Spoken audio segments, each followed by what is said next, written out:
This is the Cover 3 Tailgate.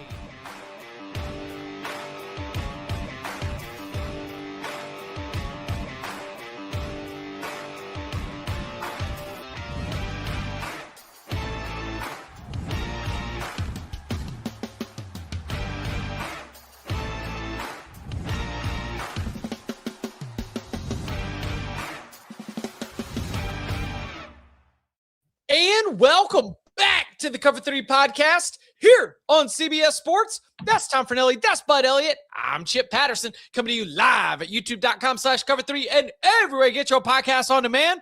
Thanks for hanging out. Smash that subscribe. Smash that like and come and join us in the chat, a.k.a. the Cover 3 Tailgate, where as we are going live 11:30 p.m. Eastern time and the confetti is flowing in Glendale. Looks like Mario Cristobal is about to stick his chest out and celebrate what is a monumental moment for the program that he loves so much. Miami 31, Ole Miss 27. The Miami Hurricanes will be playing for the national championship in Miami in Hard Rock Stadium on January the 19th. Who they will play, the winner of Indiana and Oregon tomorrow night's game. But right now we are all focused on the U. And yes, I think that there's kind of a micro and a macro here. A micro in terms of all the incredible swings and what we saw from the football of this game. Then, if it's okay with you guys, unless you want to get to it first, then we can talk a little bit more about the macro, how we got here, just sort of the journey the Hurricanes have been on, try and tell that story. But I mean, what a second half. What do we have? 3 lead changes in a 5-minute span at one point. 5 lead changes throughout the whole game. Tom, is it Carson Beck?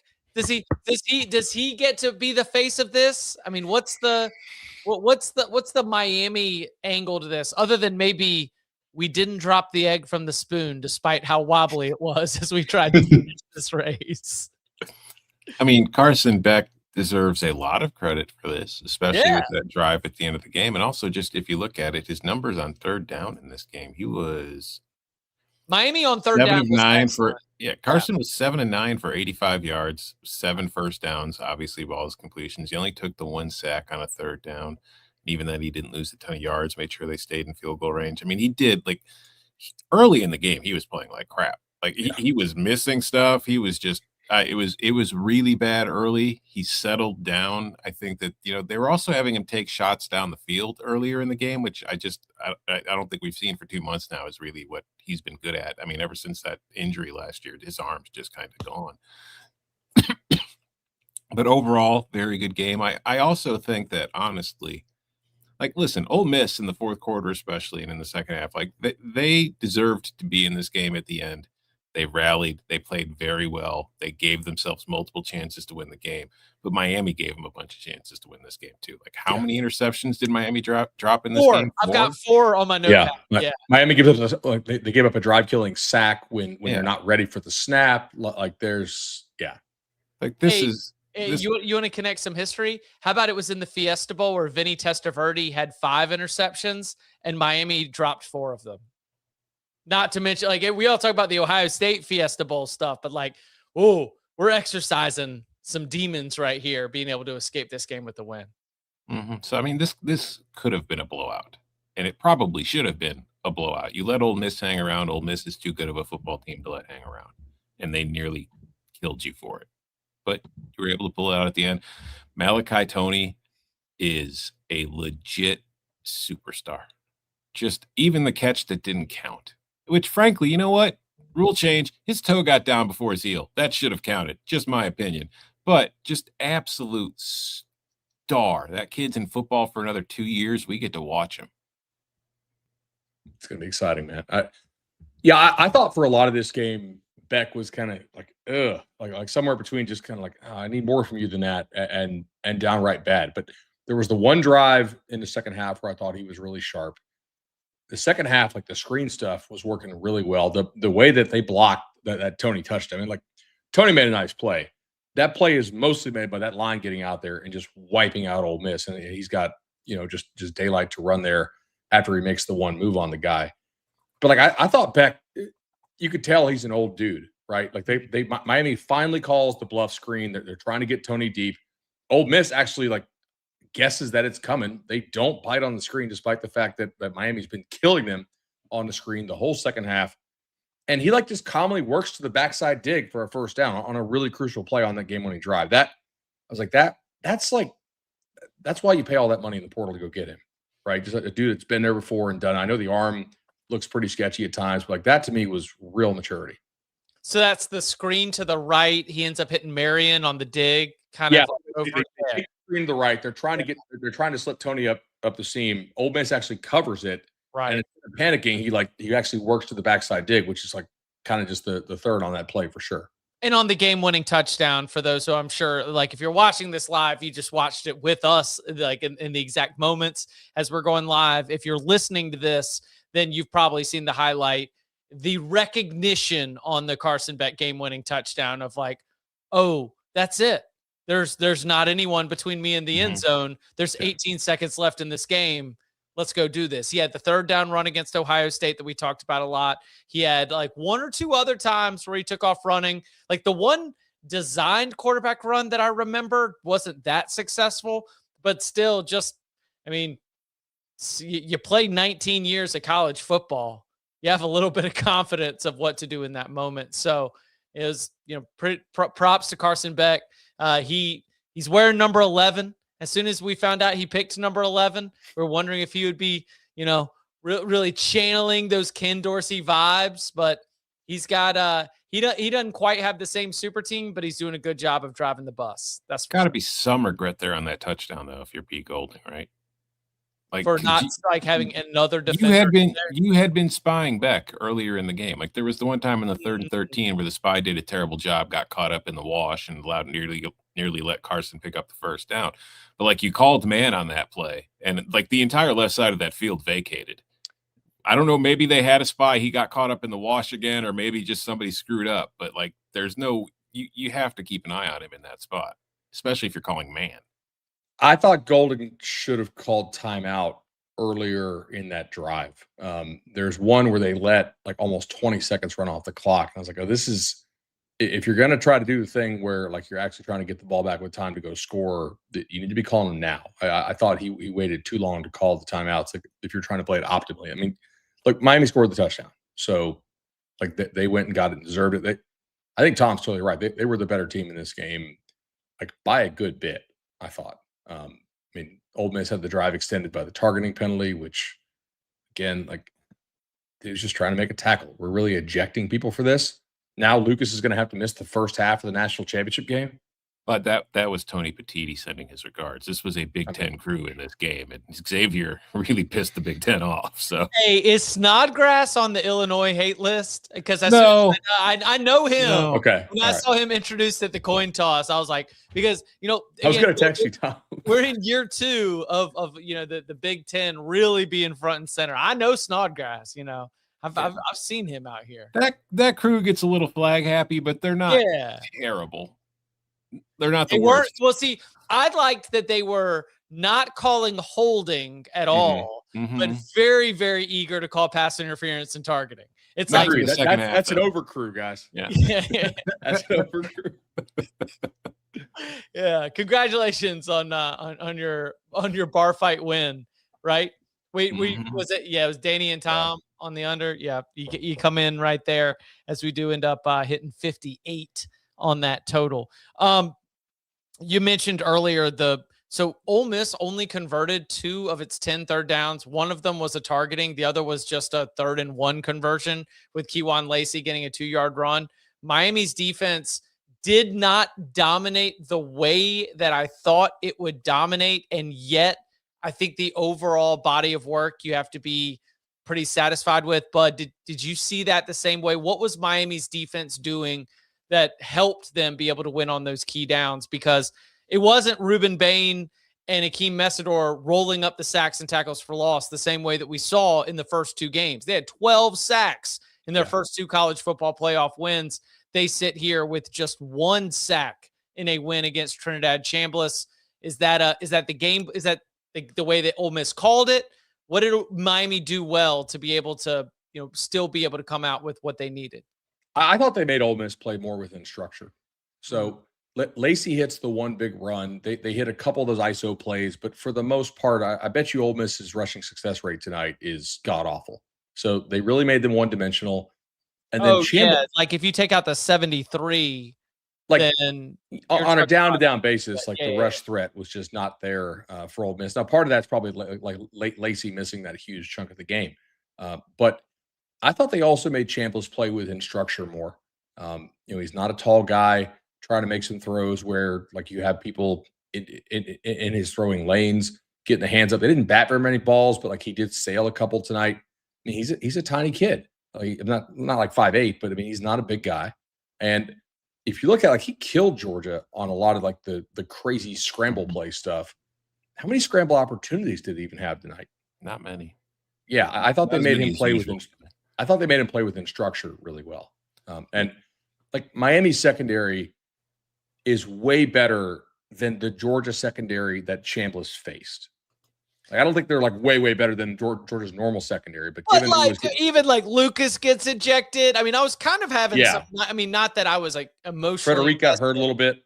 Frederic was not in the game. Lucas was not in the game. You're starting to lose bodies left and right. I mean, that's when they started to move the ball. I was feeling, again, I was uninvested after halftime. I was good. I was checked out. I was just in it for the stories at that point, but I was feeling for a Miami fan. It's this is how you lose. And especially this is how you lose to Trinidad Chambliss when these bodies are going down and all of a sudden you're getting the wrong end of calls.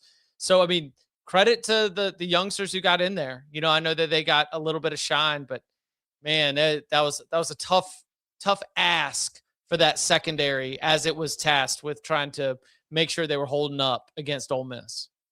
Absolutely. I thought that was really for the first 50 minutes of the game that they did a great job of keeping Ole Miss in check, and then they just started going up and down the field. It was, if you're a Miami fan and you lost that game, you'd be sick. Yeah, just all the missed opportunities. And to what you were saying, with the RPO stuff, Kawan Lacey comes back in the second half and he doesn't get a carry for 10 minutes because every single RPO, Miami wanted Chambliss throwing. They were jumping those routes, and those were the picks that they should have had. They were dropping. Yeah. So, I mean, I think Miami was getting a lot of what it wanted defensively, and things were working their way. They just couldn't catch the damn football. Yeah, it was like a baseball game where Miami constantly has guys on base and they just don't get them in. And, as a fan, that's one you're just sick if you end up not winning that. Right. It's still staying here in the micro. Shout out to Keelan Marion. Big performance from him. He ends up with 7 catches on 10 targets for 114 yards. Obviously, the 52-yard reception is a big part of that. But, and they highlighted that Malachi Toney attracts so much attention, they needed somebody else to show up. Do you know what I saw in the first quarter of this game? Keelan Marion talking. Did y'all see that? That boy was barking. He was dialed in. He was ready to go. He brought the competitiveness that you would want to see from someone who, by the way, just showed up in the spring portal, right? Am I wrong about that? From BYU. He was a BYU late. Yeah, late edition, and he was all in on that kind of game. So another good example. Throw it up there with Motore. Throw it up there with Keontae Scott. Throw it up there with a lot of these other really good evaluation in terms of a player who can come in, be effective in a big moment, and really be able to fit. So continued credit from my end for sure to this Miami coaching staff, because the roster they put together was tested big time here, and I thought that they answered. Also, not that there were a whole lot of opportunities to mess this up, but operationally, Miami was pretty clean. They were not blowing timeouts in the first and third quarters. Oh, sure. Yeah. Which is something Cristobal done in the past. So, yeah. They did not mismanage the game, and they had a real chance to go down there and score with timeouts remaining, which is what you want. Also, Fletcher ran his ass off. Yeah. Well, I mean, he should have had more opportunities to run his ass off too. That's another thing Miami was doing to help keep my Ole Miss in the game. Dawson was getting into some A&M tendencies. Yeah. Oh, yes, he was off on the sideline for a little stretch when they brought Brown in, and they said he was being tended to on the broadcast. But I just don't expect Mark Fletcher to not be on the field. Like I don't get the sense. Everything I know about that player and everything we've read and continue to learn about him, I just kind of feel like you're going to have to take his helmet away for him to not be on the field. So, yeah. Everybody's a little hurt right now, Bud. We know that. I think Miami were they perfect on third and short or medium rushing? I think so. It was 11 for 19 for the game, which, by the way, Tony direct snap. No, they weren't. But every time they gave it to an actual back on third and short or medium, they converted. But hey, how about this? 11 for 19 on third, 2 for 2 on fourth. That means that's exactly the game plan Miami needed. We talked about the time of possession battle. We talked about being able to extend drives, like third down conversion after third down conversion. They did it. They went in and they executed the blueprint that they needed to win this football game. So they executed the blueprint to dominate the football game. I mean, they did everything you said that they wanted to do, and they won by 4. And that game was so college too. Yeah, we gave Beck all this credit for managing the last drive. He also almost threw a pick when they were in field goal range on something that was totally unnecessary. Hey, never forget, before Tua throws a game-winning touchdown in the national championship game, he takes a 16-yard sack like a dumbass to knock himself out of field goal range in an overtime. Yeah, so it be like that. That's college football, That's one of the reasons that we love it. All right, let's keep this first part in the micro. Anything else sort of within the mechanics of the game, stuff you saw, players, plays, moments you want to be sure we highlight before we go a little big picture on this? Hit Marion, hit Fletcher. I thought Keontae Scott kept playing really well. Backers played well for Miami, I thought. Both Torrey and Basainth did a really good job. I thought Daquan Wright was much better for Ole Miss tonight than he was against Georgia. I mean, we're getting credit the loss, but against Georgia, 2 big drops, didn't get out of bounds before the end of the first half and cut the outcut back inside. And then also I thought had 2 pretty kind of sketchy routes that almost resulted in disaster for Ole Miss. So much better tonight from him. That was good to see. Do you addressing it because if enough time and print was spent highlighting it, let's at least circle back and bring some finality here. It was not a bad game for Ruben Bain, right?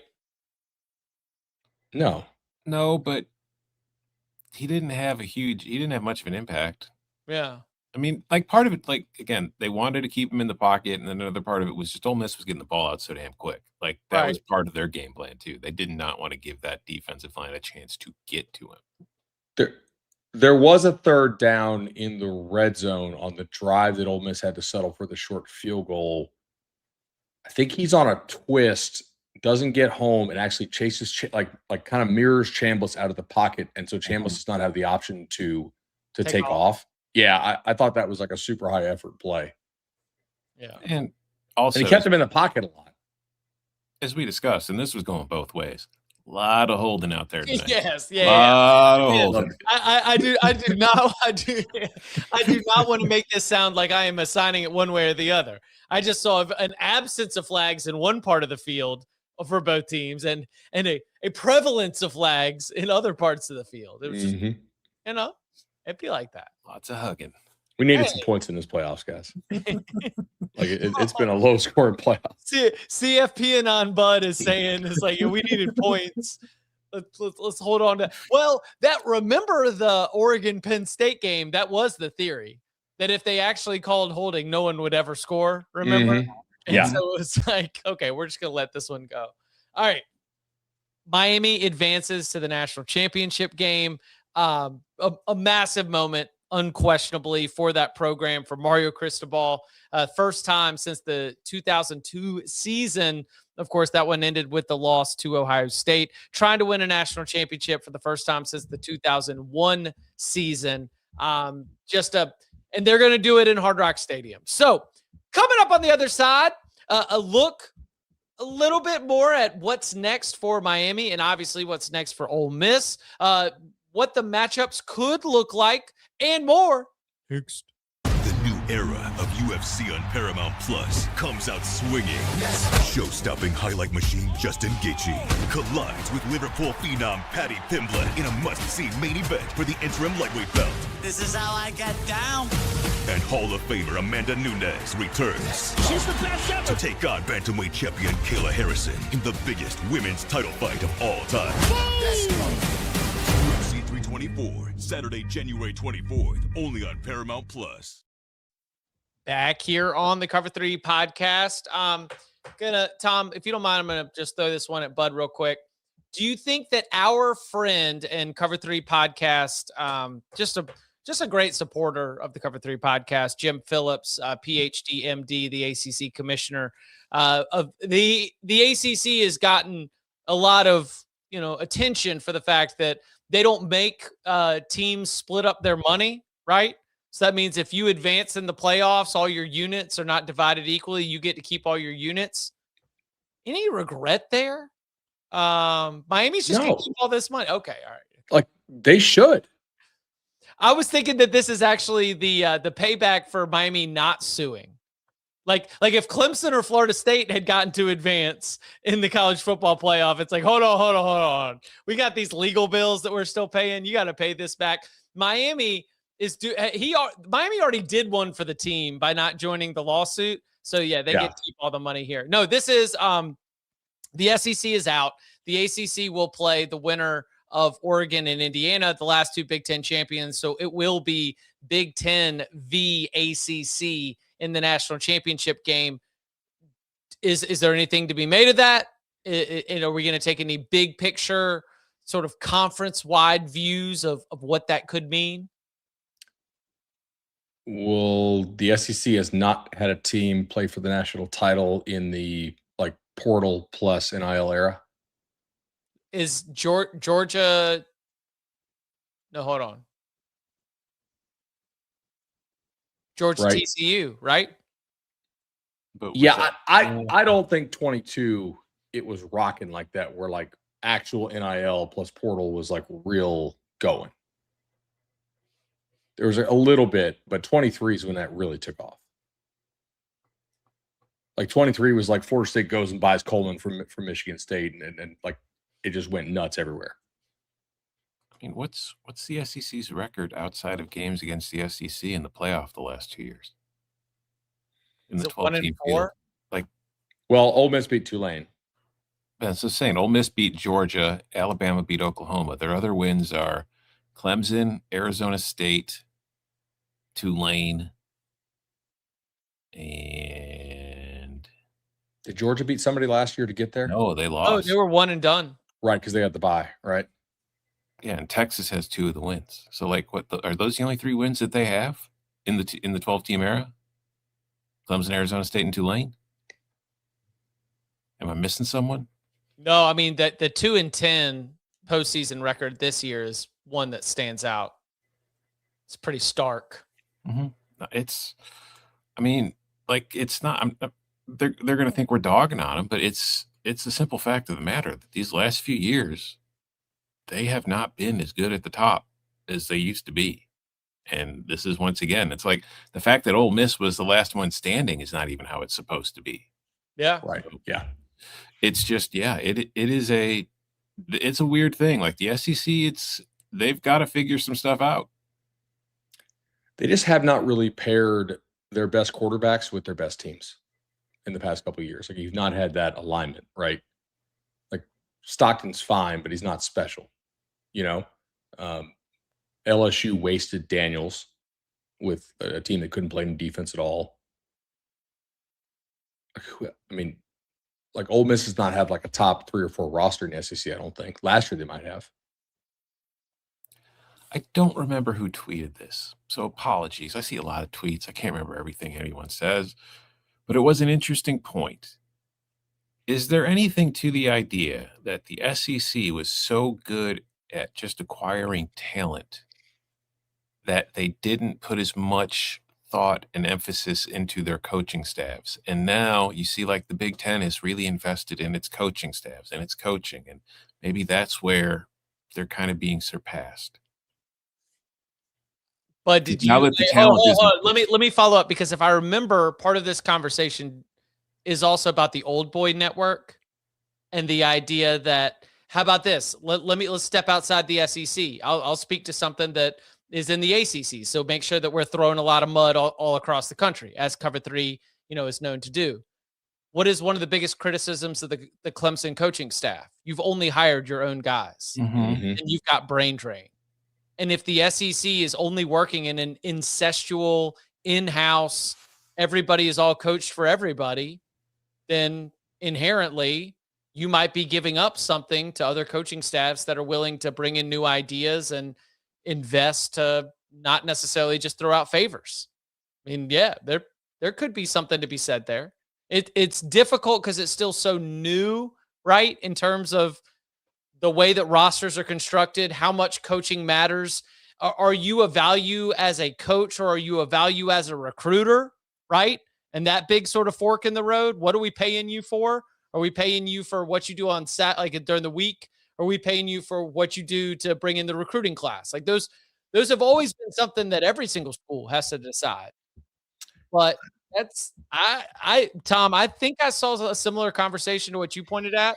And the idea that the SEC has been working with basically all the same in-house consultants and passing them around without a lot of outside ideas. The brain drain theory is at least worth considering. The chat says it was Pate, by the way. Oh, nice. So, There you go, Josh. Shout out to Josh. Although now that I know it was Pate, I'm going to put less weight into it, Josh. Sorry. I don't know. Oh yeah. No. Shout out to Josh on that one. It's a very good point in terms of the same guys always showing up at all the, just kind of getting trotted around from place to place to place. We'll see. I'm also a little reluctant to assume this is going to be the same going forward. Like, there is a chance this is cyclical. Now, cycles are sometimes random and sometimes not, but I'm not fully convinced it's just like the SEC is not coming back. But I thought they were going to bounce back this year, so I was totally wrong about that. I think for the SEC to bounce back, honestly, you need some of these good programs, maybe even the ones that you've recently added, to kind of settle into mediocrity. Yes. You know what I mean? Yeah. It's like, because there is some truth to, like, all right, man, they're really deep, and they do. I'm not using this as we just beat each other up. We're just beaten down and tired for the postseason. But the fact of the matter is, you could probably use a few more bye weeks in there, especially now that you're playing 16, 17 games to get to the national title, which, by the way, there's another little macro subject possibly. Miami's got players dropping left and right. Ole Miss has players dropping left and right. Oregon's got players dropping left and right. Hey, guys, are the buys a bad thing? What are your thoughts? We'll see. No, what'll happen is Indiana wins the national championship. Like, the bye's a disadvantage. We should not give anybody a bye. That's too. It was too easy for Indiana. Yeah, we'll see. I don't think. I'll tell you what. Nah, not right now. Are the buys a bad thing? The layoff is the bad thing. That's what I think. Yeah, I think the layoff. I think if you go to 16 and the winner gets to play that G5 team, that does preserve the importance of the conference championships. Because those teams are going to play hard. Like, that's a real advantage to be able to play a Tulane or somebody as your round one game. Nah, Tosh said it simple. He said, we did not want 40 days off. Mm-hmm. Totally. He said we wanted to throw a pool party when we got the 5 instead of the 4, because we did not want to have to wait 40 days to go out there and play again. Well, especially not if you know you're going to play JMU. I think you're singing a different tune though if you have to play a team that has, like athletes like you do. I disagree. If you'd had to play like Clemson, yeah, you'd rather have had the bye. Right, exactly. Like, if it's not an automatic win. If we are dealing with this current world, this current December that we just lived, I don't want my boys to go home and then have to come back. Like, I like to check it. I'd like to keep in rhythm, like to keep everybody on schedule. I'd like to not have that super long layoff for everyone to start thinking, Hopefully we just change how spread out this is anyway and start pushing up some of these games a little bit sooner. I agree. Like, do we need 11 days between now and the title game? No. No pushback here. I've already declared I'm in on the landing plan. College football every single Saturday. You take no Saturdays off, and you just play it until everything's done. Yeah, but then we want to get those cool ratings graphics about how we're up year over year. Just play it every single. And listen, it might lead to some tough Christmases. I understand that, but that December 27th day was just sitting there. You know? Yeah. You just got options. Got options out here. What about Ole Miss? What's next there? You got to put a coaching staff together. Does Trinidad get another year? I think he will, because I think now that he's agreed to that deal, like we talked about on the show the other day, he could actually point to damages he would be suffering if he's not awarded an extra year. I think that they're still going to be good, but I also like they overperformed. Is that a correct way you think to put it without being rude?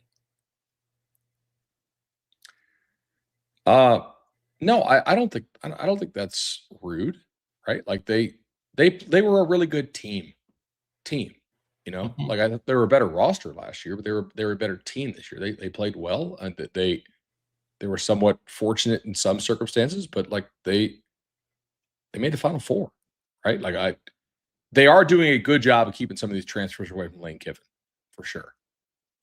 And on the flip side, if you watch what LSU's doing in high school recruiting right now, you're like, oh, okay, well, I do get why he left, right? You know, I think they're going to be fine. This is kind of Tom's point about needing more bye weeks in the SEC. There's more teams in the SEC that like legitimately fundraise off the idea of winning the national title. Mm-hmm. And not just, hey, we can have a really good season, but like, hey, our goal is to win the whole damn thing. Do you think that this run will be transformative for Ole Miss football? Yeah. What do you mean by transformative? I mean, Bud said it, I think on Wednesday, but like there's kids that are believing things that decades before no one believed about Ole Miss football. Well, I mean, there could be enough hope. There can be legitimately 5 to 10 years of fundraising that could be done off of this one run, and potentially like generational change in terms of the mental attitude of an Ole Miss fan. There's also a ton of out-of-state kids going to Ole Miss now. Like I play golf with a couple guys, and their kids go to Ole Miss. And I don't like. I mean, you got Chip. You grew up in Carolina. You know anybody from Carolina that we went to high school with that went to Ole Miss? Like, yeah, a lot. Like, because I feel like it's much Carolina. Right, exactly. But I feel like it's more popular now. Like, right. To go from out of state. I mean, you get a lot more. I mean, you know, post Saban, you got a lot more people from the Northeast just coming down to Alabama. So I think you have more and more people coming in there who the alumni base spreads out. It's a little less regional. That's not totally related to this point, I guess, but I think like the fan base is growing for sure. Maybe it's a semantic argument, but like I don't think that it's this season that changes Ole Miss football. I think that this season is already a result of the changes Ole Miss has made. And to his, I've dogged him plenty, but Lane Kiffin deserves a lot of credit for this. I think that Ole Miss, you look at their collective, what they've done, the Grove, I think they've been ahead of the curve for a while in helping put all this stuff together. So I see this run more as I don't want to use the word culmination, but a step forward in what Ole Miss has been doing to put themselves in this position where, maybe going forward, this is a program that its perception changes both for the school and for the football program down the line. So I don't know if I would say it's the run this year as much as this run is just part of it. The other piece of this that I sort of had in the back of my mind as I was asking is that this is the same position Penn State was in, taking it to the Final Four, bringing back your quarterback, having all this juice about this. Now we take the next step, and we saw what happened, right? Now Penn State will be Iowa State East next year. Like this, like it is a wildly different world from what they were expecting. So Also, next year's schedule, like Penn State had a friendly schedule this year too. right. Ole Miss doesn't really have that. Who do they get next year? They've got Louisville non-con to open the season in Nashville, but then they got LSU, then they're at Florida, they're at Vandy, they get Mizzou at home, at Texas, Auburn, Georgia, at Oklahoma. Then you got to look out for Wofford before you finish the season with Mississippi State. So it's not like, as far as SEC is concerned, not the worst, but I think it's a little bit more difficult than what you had this year and last year. They had kind of like a Chicago Cubs thing going on, like lovable loser Ole Miss. They had a couple runs under Hugh. They had last year's team that, felt like just a big disappointment not getting to the playoff with all the talent they had on that team. And it feels like, they cashed this one in. I know they didn't win the whole thing, but like if you had told Ole Miss before the season, hey, you're making the Final Four, they'd be like, all right, yep, we're walking. That's good. Deal or no deal, you're hitting that deal button, right? I think it's proof of concept. You can sell to your fan base, hey, we are capable of this. Right. That's what I think is that they still have never played for the SEC championship. The SEC championship game has been held since 1992. And some of the reasons they haven't done it were like what a 4th and 20 with Hunter Henry. Yeah.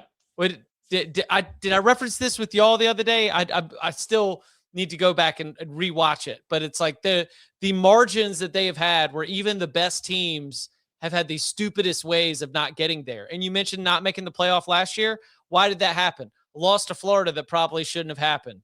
A loss to Kentucky that 100% should not have happened. Yeah. And all the myth around the Kentucky loss, but let's put all that to the side.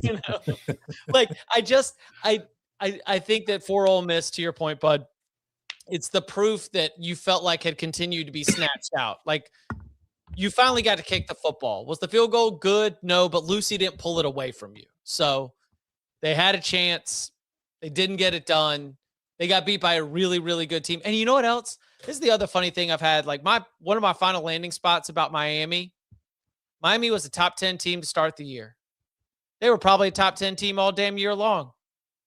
They made some awful mistakes against Louisville and SMU, as college teams sometimes do. But they were finishing the year as a top 10 team that got hot in the playoffs. They also reined in their quarterback. Like this makes sense. This is not it is wild because of how bad Miami has wanted to be back, but it should not be wild that a top 10 team going into the year with top 10 talent all through the season was able to put it all together, win some huge games. So it's all, talk about constantly bumping your head against the ceiling and not fulfilling your projections and your talent level. It's all Miami's done for 20 years. Mario Cristobal did it in year 4. So the run continues for the Canes. Anything else on the Miami front you want to highlight before we spend 10 days previewing their national championship opponent when we find out? Miami front? No. They built it really the way Mario wanted to build it. I do think what they're doing with the quarterback and the transfer portal stuff is interesting. Like they're not really doing the high school quarterback thing much at all. Like they're not spending big in high school quarterback. Like I think are very likely to portal this thing again next year. Is it worth it just to pay up for more certainty and like pay the premium and just go get a veteran quarterback every year, as opposed to trying to develop one in house? And because like the good ones, you got to pay for them out of high school and you develop them. Like clearly, like offensive linemen, defensive linemen, you kind of have to go get those guys, it appears, from high school, especially like if you see what's in this year's portal. The 7th year quarterback did just what he needed to do. Yeah. Today. So Like finance wise, you've got a veteran offensive line and a veteran defensive line, which Mario has built. Now that those guys are gone and leaving, can you still afford to invest in quarterbacks the way that you have the last few years? I think they are continuing to spend pretty heavily on offensive defensive line in high school. I don't think that their hit rate is likely to be quite as special. Like Okunlola, who's playing for them on the inside, was a 5-star tackle who they had to kick inside because Markel Bell ended up being a great JUCO, and Francis, Kiki Manoa Francis Manoa is awesome, right? Right. They got Brockemeyer as a transfer, but like most of that line is Inez Cooper and those guys are homegrown. The D line is mostly like Moten, Bain.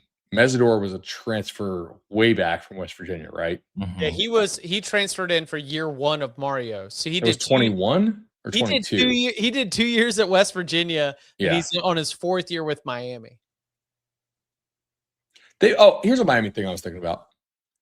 They have had like remarkable bounce back in terms of guys who were hurt last year who ended up like staying very healthy this year and playing really well. Like Fletcher, Mesidor, Bain was dinged for a good bit of last year, and all those guys were like, hey, what if all those guys stayed pretty healthy this year and played to their max capability? Bryce Fitzgerald, true freshman on the defensive side, a guy who's gotten some snaps out there. But yeah, look, Lightfoot has to put some weight on, but he's good. He's good. Yeah. Oh, Torrey, right? I mean, they got Mo Torrey from Rutgers, who used to be a stud, had some big time injury stuff at Rutgers, and this year he's healthy. Like they kind of Dodgers-esque, It's like, oh, this guy's always been hurt, but now he's healthy for us. Jeez, unless he's a pitcher. Hot stove Bud is just that's your 3rd baseball reference. I know. Bud's just hyped. Today was arbitration day. Bud's feeling pretty good. That's the day when the Rays start trading everybody. At least we're getting our stadium back. All right. On the look ahead stuff, or do we need to hit a break? No, we're pretty much good on that. Regardless of the opponent, the secondary Miami is going to face is going to be way better than the 2 they've faced so far. Yeah. Or sorry. No, sorry. Than the one they faced tonight. Right. Yeah. No, the Buckeyes way better. Excuse me. But then the one they faced tonight, like that will be a major step up. There is. Go ahead, Tom. No, go. They will be underdogs, right? Yeah. Probably. They will definitely be underdogs to Indiana. Right. We'll see. Amazing times. The Miami Hurricanes will be wearing road uniforms when they step out on the field in Hard Rock Stadium on Monday, January 19th. We will find out their opponent on Friday night. Congratulations to the Miami Hurricanes. My oh my, what that scene will be. All right, we will be back. I do have one question for you two. For now us, that we're at the very end of the show. Lane's happy they lost, right? Yes. Okay, just making sure. Great. Our friend David Hale shared a clip. He and Andrea Adelson, obviously do fantastic work on ACC Network, and they had the desk in the stadium. They had Jimbo in there, and Jimbo did not mean to go as hard in as he did, but he kind of wandered into it, right? This is going to surprise you. Jimbo's mouth was maybe moving faster than his mind. And he was explaining the difficulties, right? And like what he believed, he was starting to be very fair and honest about what he thought was a miscalculation. That Lane thought when he told all those assistants they could go coach, he thought they were going to lose in the quarterfinals, right? And just sort of, describing that. So yeah, I think if Ole Miss had kept this thing going, I don't think Lane. I don't know if even if Lane Kiffin had more buyout money or bonus money getting paid his way one way or the other, and may or may not have gotten a ring shipped to him if they won the national championship. I think having that conversation continue, it's not great for Lane Kiffin Enterprises. Bud, what's your thought there? I agree. You definitely don't want the school you left because you didn't think you could win a title there, winning the title without you. Yeah. But and now Charlie comes back, right? You already called Joe Cox back. You already called Kevin Smith back. Like you already did the all right, playtime's over, boys. Come on now back to the big table. Like you've already done the incredibly demeaning acts to this Ole Miss team of having to call back the other assistants to have to keep this thing going would be a little bit uncomfortable. So, Agreed. Yeah, that storyline is done. The Miami staff, obviously all locked in, no distractions there, just looking ahead to the national championship game. We will be back Friday night at the conclusion of Indiana and Oregon, where we will break down that game and preview the national championship game. So come and hang out, youtube.com/cover3. And you can follow him on Twitter at Tom Fornelli. You can follow him at Bud Elliott 3. Follow me at Chip_Patterson. Gentlemen, thank you very much. Thank you. See y'all.